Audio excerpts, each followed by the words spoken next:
Buenos días, mi nombre es David Alberto López Pavón, soy ginecólogo obstetra egresado de la Universidad del SINU. Actualmente trabajo en IPS Génesis, también en Fetal Center IPS y Primar Salud IPS, que es de GoSalud. ¿Listo? Y pues el día de hoy me pidieron el favor que viniera a hablar de anemia en el embarazo y cómo podemos de pronto prevenir las complicaciones que se pueden presentar derivadas de esto, ¿vale? Si de pronto no me escuchan por allá atrás, me dicen y alzo un poquito más la voz mientras solucionan el problema del micrófono. ¿Listo? Entonces, pues la definición de la anemia yo creo que todos la conocemos, que es la disminución de la masa globular roja. ¿Listo? Que la manera más fácil de nosotros medirla o cuantificarla es con los niveles de hemoglobina, ¿cierto? Que como todos sabemos, pues en el embarazo difieren un poquito de los valores de la población general. ¿Listo? Por los cambios fisiológicos que se dan normalmente en el embarazo. Nosotros tratamos de tener unos valores de referencia un poco más bajos por la anemia dilucional que se da.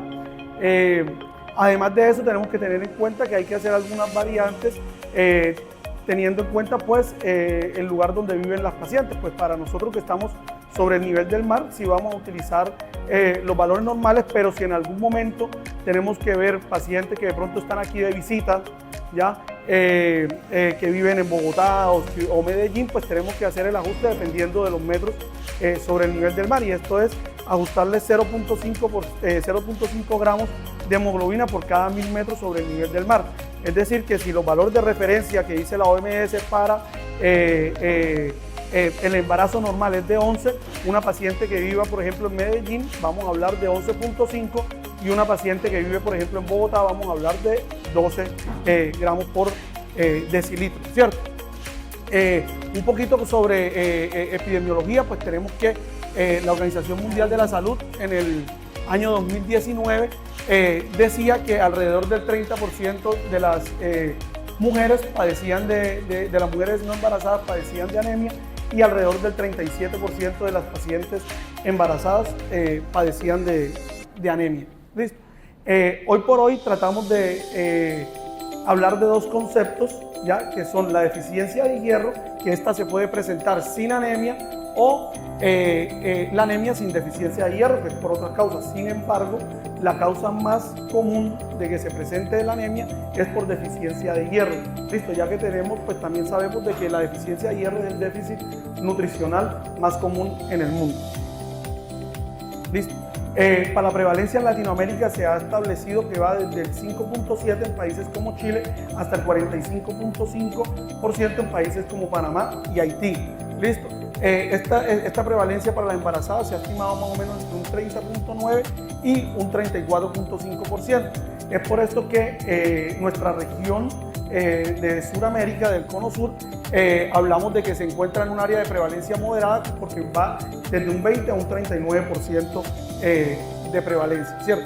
Aquí en Colombia, mira, está un poquito chiquito, pero bueno, tenemos que para el año 2015, según la encuesta de situación nutricional en Colombia, las mujeres en edad fértil, alrededor del 15.5% presentaban anemia, y las pacientes embarazadas, listo, alrededor del 26.3% presentaban anemia, y el déficit de hierro para las mujeres en edad fértil era alrededor del 25%, y para mujeres gestantes alrededor del 44.5%.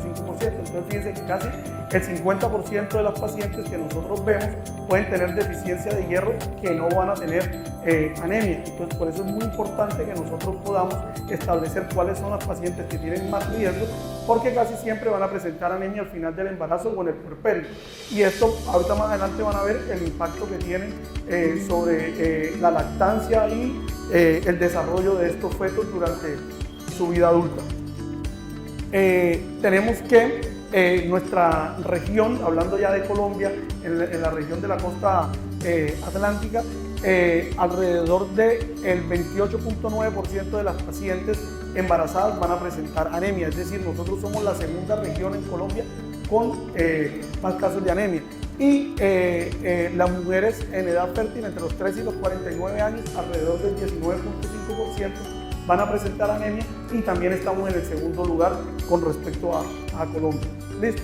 Entonces, ¿por qué nosotros tenemos que estudiar la deficiencia de hierro o la anemia por deficiencia de hierro, y es porque esto pues, nos presenta mayor riesgo de mortalidad materno-fetal, nos aumenta el riesgo de parto prematuro, nos aumenta el bajo peso al nacer, hay mayor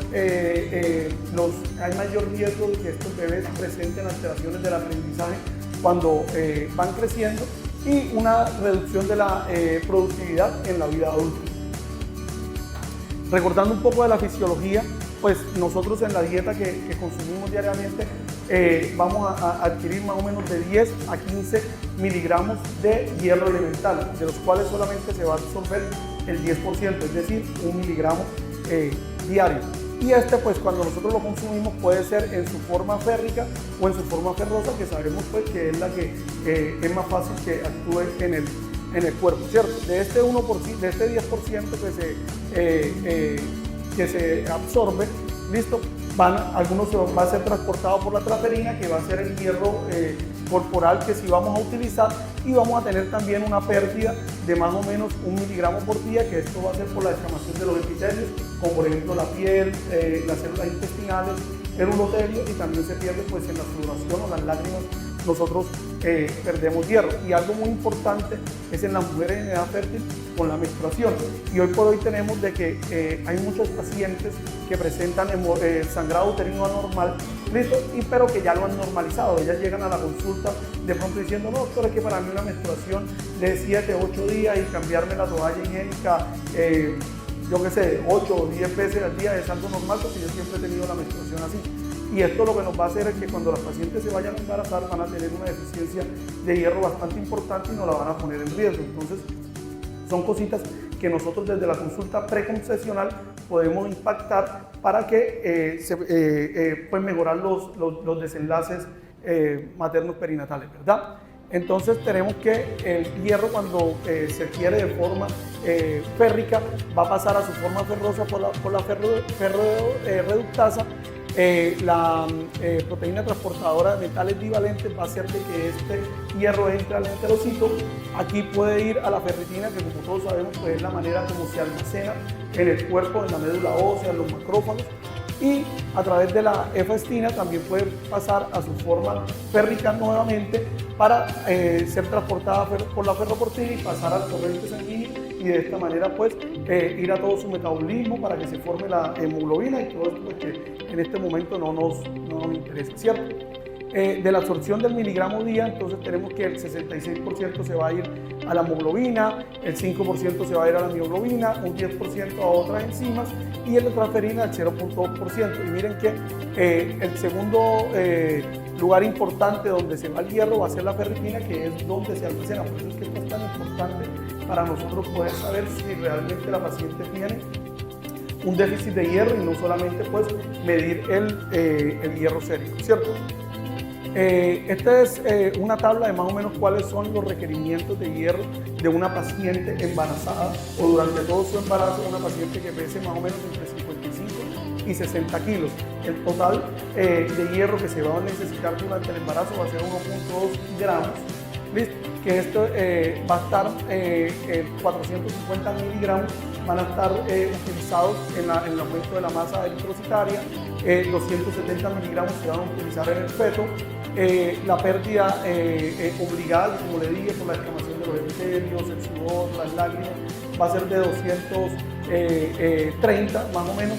Las pérdidas durante el sangrado del parto va a ser alrededor de 200 miligramos, y en la placenta y el cordón umbilical se van a poner más o menos 90 miligramos. Una vez la paciente pare, pues se va a disminuir la masa eritrocitaria que se ganó durante el embarazo, y aquí vamos a recuperar aproximadamente 450 miligramos de hierro, y también por la menorrea que hubo durante las 40 semanas del embarazo, nosotros vamos a ahorrar 160 miligramos de hierro. Por lo tal, en el embarazo se van a perder 630 miligramos de hierro. ¿Listo? Y si nos pudimos dar cuenta, nosotros absorbemos nada más 1 miligramo de hierro diario, pero también perdemos 1 miligramo de hierro diario. O sea que siempre va a estar como un equilibrio, lo mismo que consumimos es lo mismo que perdemos. Y si nosotros tenemos una paciente que ya viene con pérdidas de hierro, nunca vamos a ser capaces de reponer ese hierro durante el embarazo con una dieta normal. ¿Listo?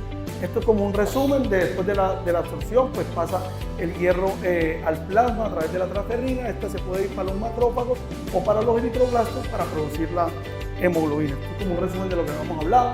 Estos pues los valores de la hemoglobina en el embarazo normal, que yo creo que ya todos conocemos, que ya les había comentado pues los ajustes que toca hacer dependiendo del lugar de donde viva la paciente. Listo. Y cómo vamos a hacer nosotros para diagnosticar una anemia por déficit de hierro. Entonces el hemograma es el primer paso para nosotros sospecharlo.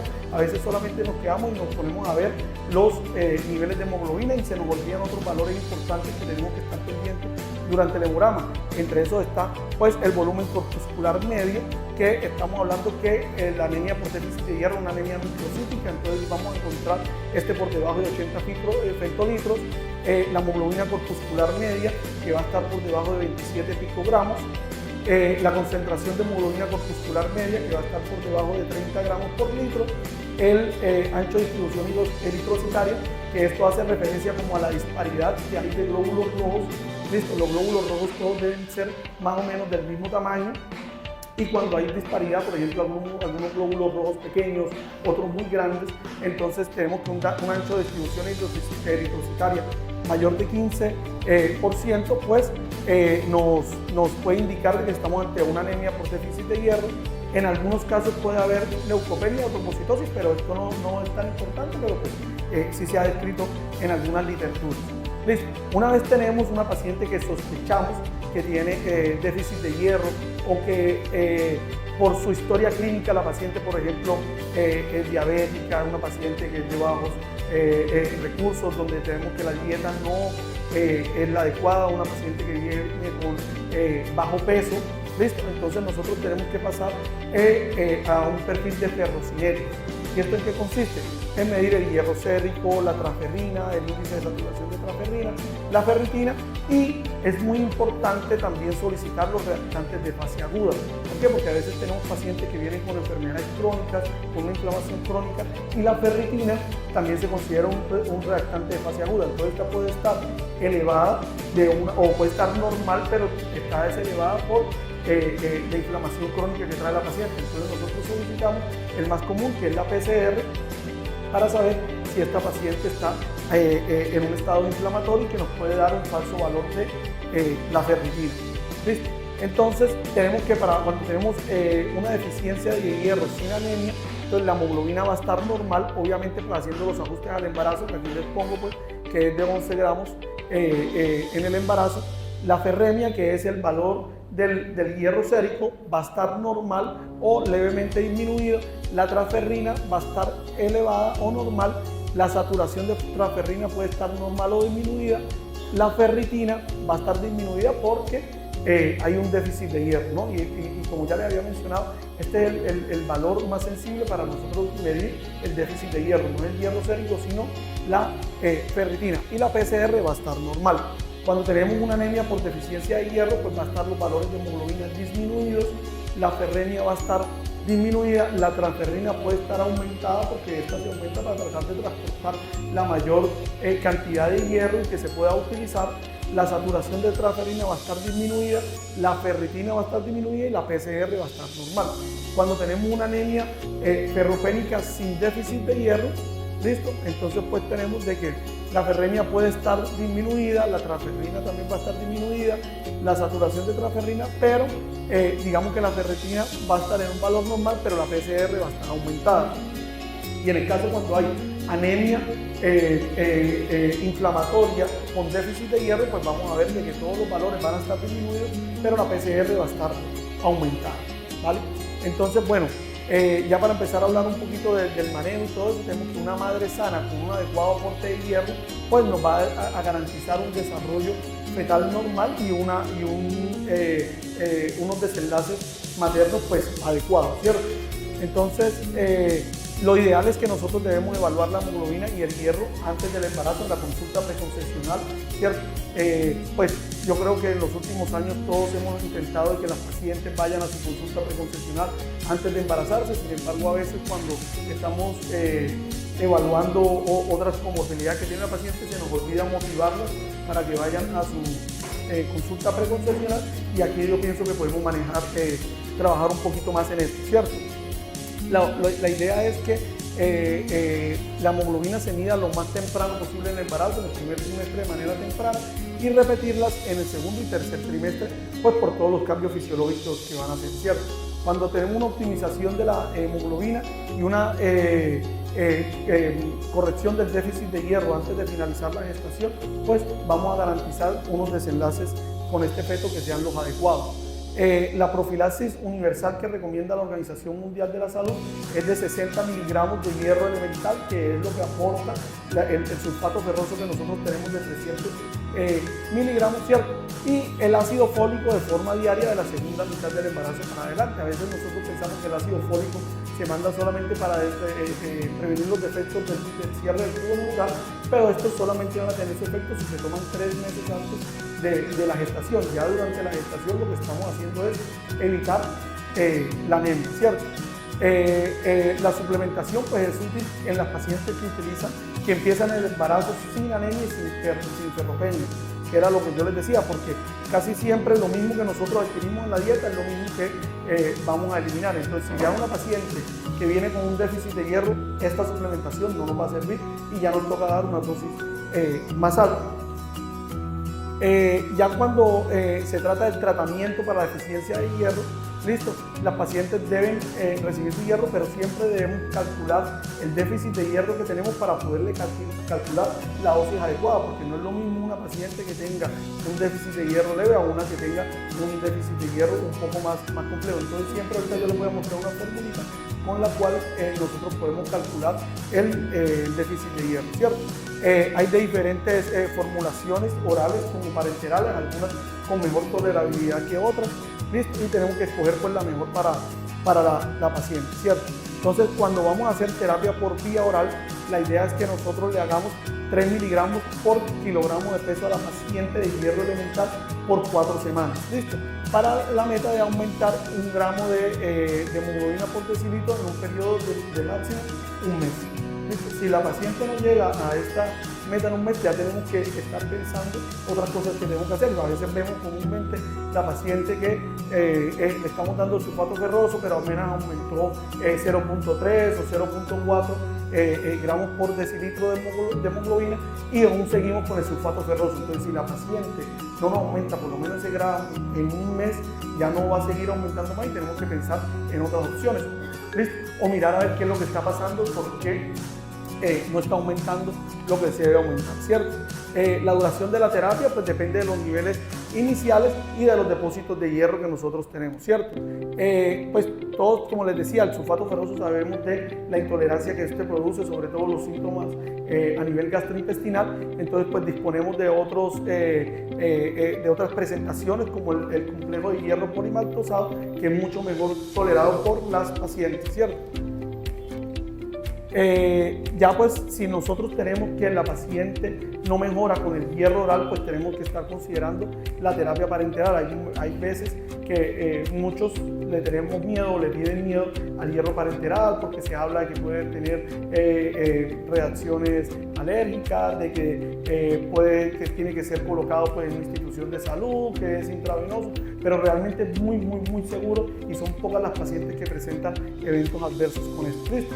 Entonces, ¿cuáles son las indicaciones para nosotros considerar terapia parenteral? Entonces, la falta de respuesta a la administración, como ya les había mencionado anteriormente, que no aumente pues, la hemoglobina los niveles que nosotros queremos, cuando consideramos que hay una absorción inapropiada del hierro. Por ejemplo, hoy por hoy, que es muy frecuente encontrar pacientes embarazadas con cirugías bariátricas, ya pacientes que se han hecho sleeve o bypass, pues estas pacientes va a ser mucho más difícil de que suban los niveles de hierro con hierro oral, ¿cierto? Una mala tolerabilidad, porque si la paciente le produce síntomas gastrointestinales, ellas no se van a tomar el medicamento, pero cuando llegan a la consulta dicen, sí doctor, yo me estoy tomando la pastillita todos los días, pero pues realmente no. Entonces uno le pregunta, ven acá, ¿y cómo te ha ido? ¿Cómo van los síntomas? No sé qué, y ahí uno trata de sacarle la información y pues considerar de pronto mandar el hierro parenteral, ¿cierto? La falta pues, de cumplimiento terapéutico por esto mismo y la presencia pues, de las afecciones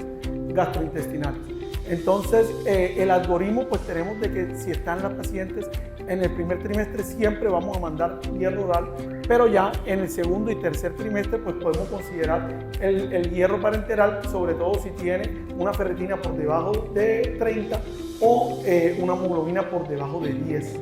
¿Listo? Las transfusiones siempre vamos a considerarlas pues, cuando la paciente tenga inestabilidad clínica, ¿cierto? Ese es como el último recurso al que queremos llegar. Entonces, antes de eso podemos utilizar el hierro parenteral, que le va a ir muy bien a las pacientes, ¿cierto? Nosotros acá en nuestro medio pues disponemos del hierro sacarato, que este viene una dosis máxima de aplicación de 200. Listo, lo vamos a colocar en infusión en 90 minutos y este máximo se puede colocar 3 veces por semana. Pero también disponemos del hierro carboximaltosa, que la dosis que podemos nosotros utilizar es de 20 miligramos por kilogramo de peso, con una dosis máxima de 1000 miligramos. También lo vamos a colocar en infusión, que vamos a durar 15 minutos colocándola, y este va a ser una dosis semanal hasta pues poder suplir las necesidades de hierro que tenemos, ¿cierto? Estas es como las presentaciones que viene el hierro carboximaltosa, que viene de 100, de 500 y de 1000 miligramos. Listo, y esta es la formulita de las que yo le hablaba para calcular el déficit de hierro. La verdad es que hoy por hoy nosotros ponemos a hacer estos cálculos en un papelito y todo eso, pues eso es un poquito engorroso. Todos tenemos internet, yo creo que en los consultorios, en el celular y todo eso. Uno pone en Google cálculo de déficit de hierro y enseguida le salen un poco de páginas con aplicaciones. Ustedes ponen la hemoglobina del paciente, la hemoglobina ideal, el valor al cual queremos llegar, y él solito nos va a dar el cálculo del déficit de hierro. Entonces, que tenemos tantas herramientas a nuestra mano, entonces las podemos utilizar. Ya en el caso de que pronto se fue el internet, el consultorio que está no tenemos señal y todo eso, pues sí nos toca a la antigua con lápiz y papel hacer el cálculo del déficit de hierro, pero sí hay muchas páginas en internet hoy en día que nos ayudan para esto, simplemente conocer lo que debemos hacer y aplicarlo, ¿no? Esto es algo pues de repetir y repetir. Yo creo que al principio solamente lo vamos a hacer con las pacientes que nos acordemos, pero una vez lo pongamos más en práctica, lo vamos a terminar haciendo con todas las pacientes. Es algo de rutina. ¿Listo? Y esto como un machetico que tenemos. Entonces, cuando nosotros tenemos una paciente con una hemoglobina alrededor de 10, pues vamos, y la paciente pesa menos de 70 kilos, vamos a utilizar 1000. Cuando la paciente pesa más de 70, vamos a utilizar 1500. Cuando tiene una hemoglobina de 7 a 10, vamos a utilizar 1500 si pesa 70, o 2000 si pesa más de 70. Este es como un machetico de forma rápida que también lo podemos utilizar si no queremos hacer el cálculo del déficit de hierro, ¿cierto? Entonces, lo que yo les decía, ¿por qué es importante nosotros estudiar el déficit de hierro o la anemia? ¿Ya? Porque cuando tenemos anemia en el puerperio, ya vamos a tener una paciente que va a tener menor desempeño psicofísico, una paciente que va a tener más riesgo de presentar depresión postparto, una paciente que va a tener mayor necesidad de transfusiones en el postparto, va a tener una paciente con reducción de la lactancia, listo, no solamente en la calidad, sino también en la cantidad o el número de veces que va a lactar a su bebé. Pues todos sabemos la importancia de la lactancia para los recién nacidos. Una paciente que va a tener mayor predisposición a infecciones y también que va a disminuir la cicatrización en el caso pues, de pacientes que fueron operadas por cesárea o que hayan tenido algún desgarro, que hayan tenido que suturarla. Estos pacientes pues, su recuperación va a ser un poco más lenta. Como conclusiones, pues tenemos que la terapia por hierro oral constituye la primera línea de tratamiento, ¿cierto? Pero que esta no siempre es efectiva, dado por los problemas de la absorción o los problemas de la paciente de la tolerabilidad. Es por eso pues, que tenemos que pensar de que tenemos otras opciones como son el hierro parenteral. En el embarazo que tenemos que reponer tanto la hemoglobina como los depósitos de hierro, no solamente enfocarnos en la hemoglobina si la paciente está anémica, pero si es una paciente que tiene déficit de hierro, vamos a reponer esto para evitar de que llegue a la anemia, ¿cierto? Hay que identificar las pacientes que tienen riesgo de déficit de hierro, como ya lo dije, las pacientes que tienen alteraciones de su peso, pacientes que son diabéticas, pacientes con antecedentes de cirugías gastrointestinales, como por ejemplo la cirugía bariátrica, pacientes de bajos recursos socioeconómicos. La terapia de hierro intravenoso es una opción muy aceptable y es segura, la podemos utilizar, listo. Y las formulaciones para el uso intravenoso están disponibles y pueden utilizarse en el embarazo. Y esta fue la frase como conclusión, que un embarazo saludable empieza con niveles de hierro adecuados y es mejor prevenir en cada paso y no esperar a que se instaure la anemia.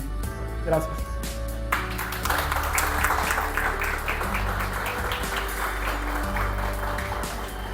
No sé si tienen alguna pregunta, algún comentario. Gracias, por favor.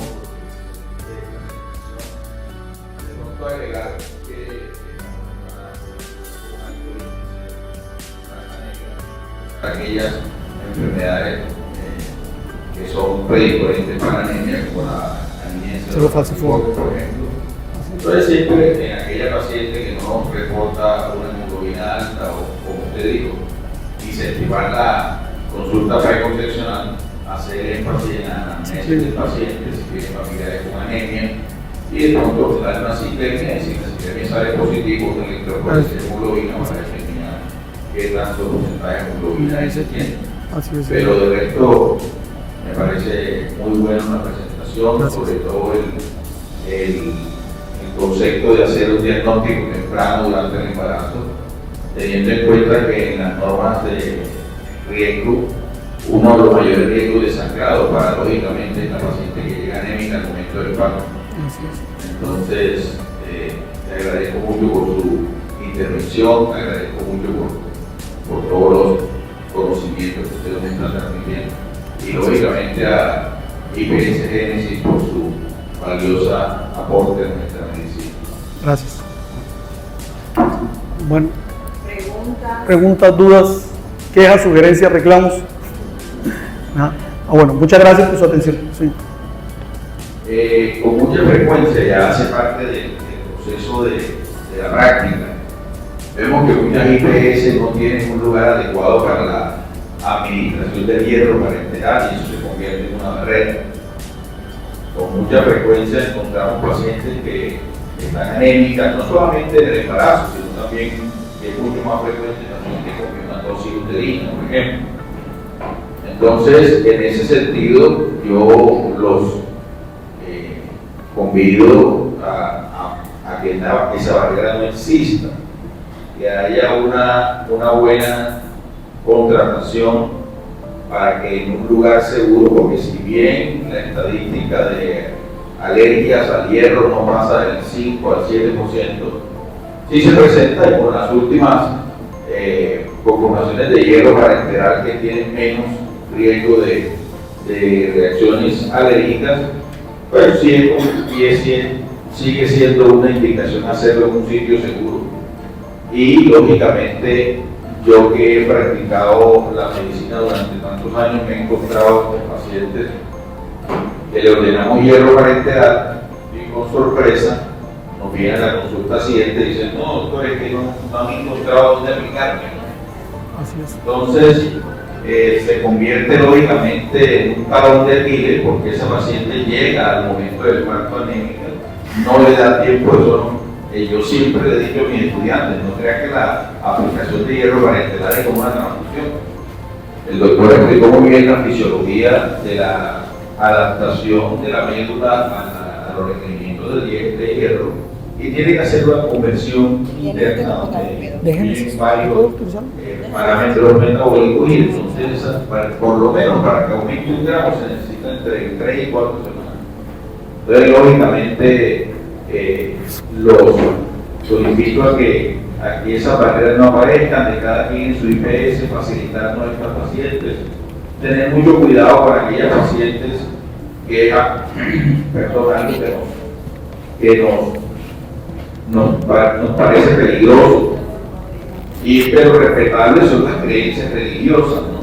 En aquellas pacientes donde no aceptan por su principio religioso transfusiones sanguíneas, con mucha más razón tenemos entonces que nosotros explicarle tanto a la paciente como a sus familiares que la aplicación de hierro parenteral no es una transfusión, es uno de los mecanismos de prevención incluso muy importante para aquella paciente que no acepta hemoderivados por ello. Bueno, muchas gracias, doctor. No, usted, doctor, muchas gracias.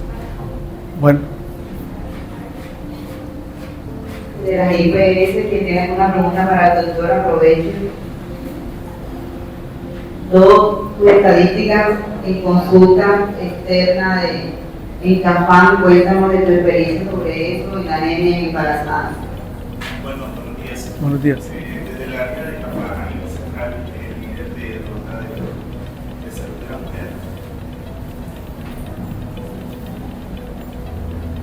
Buenos días. Desde el área de la mensaje de Cafán, líder de la mujer en Bogotá, no voy a legalizar que nuestro líder ginecólogo, precisamente hace unos días tuvimos una charla con los profesionales también sobre el abordaje de precisamente pues estaba viendo mucho el tema de la fórmula del sol, ¿sí?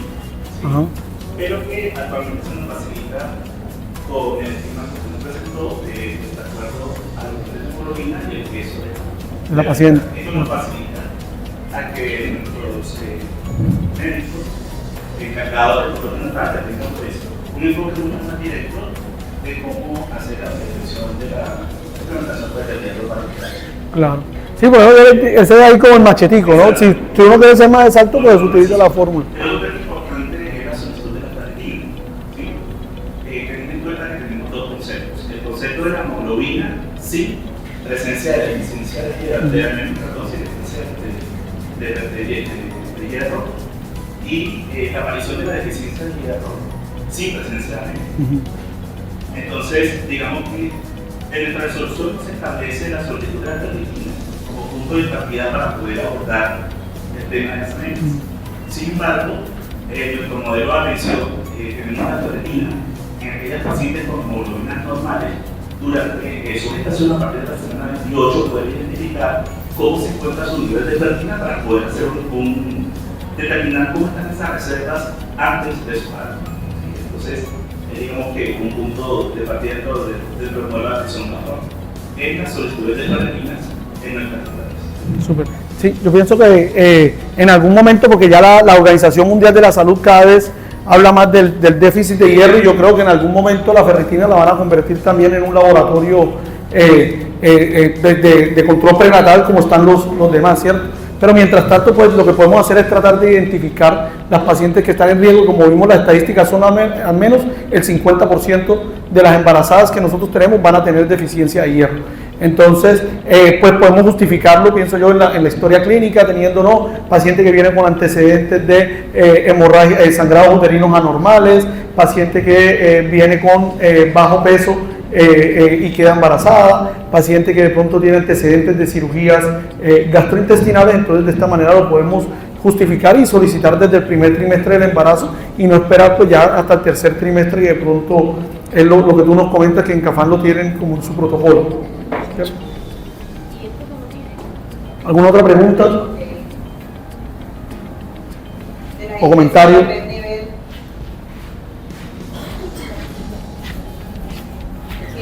Esto en cuenta, lo que pasa es que nosotros, yo fui a hablar con el doctor para que me sugiriera una forma adecuada de poder medir, porque en la reunión del ministerio también se habló mucho sobre el tema de la anemia, de la anemia embarazada, y creo que ese es un puntico, un ácido que nosotros todavía no tenemos como también estructurado para, no sé a cuál de los dos roles, porque sé que efectivamente, no sé si en la clínica, en la atención del parto, si ya yo tengo una paciente que en esta institución o en este nivel sea tan, a no ser que tenga una patología anterior y que pueda hacerse la administración de hierro para interinstitucional, porque la encontré y tengo de pronto una alteración que está por fuera del término del embarazo. Entonces, eso sí lo vamos a discutir, que incluso estaba hablando con la doctora Claudia, a ver en cuál de los tres roles podríamos medir el promedio de anemia que tienen sus mujeres embarazadas, sea que lo pida la EPS o lo pida la IPS de primer nivel, y realmente ir determinando cuáles son esas estrategias y acciones que están haciendo estas instituciones para garantizar la disminución del promedio de anemia en el corte de embarazadas, porque identificados sí lo deben tener, es una variable neta del corte de seguimiento embarazado. Buenos días. Incluso ayer acabamos de terminar la capacitación que FECORSO vino a realizar en el tema de atención de la emergencia obstétrica, y ya desde FECORSO y Ministerio se están, por así decirlo, coordinando actividades para que sea prácticamente de carácter obligatorio que toda gestante que llegue al parto con una anemia sea transfundida si el término del parto así lo permite. ¿Por qué? Porque la mayoría, casi que el 80% de las mujeres que presentan hemorragia postparto llegan al parto anémicas. Entonces se ha considerado la anemia como uno de los factores de riesgo más resaltantes y que se puede corregir para que ella llegue en mejores condiciones al parto. Listo, entonces.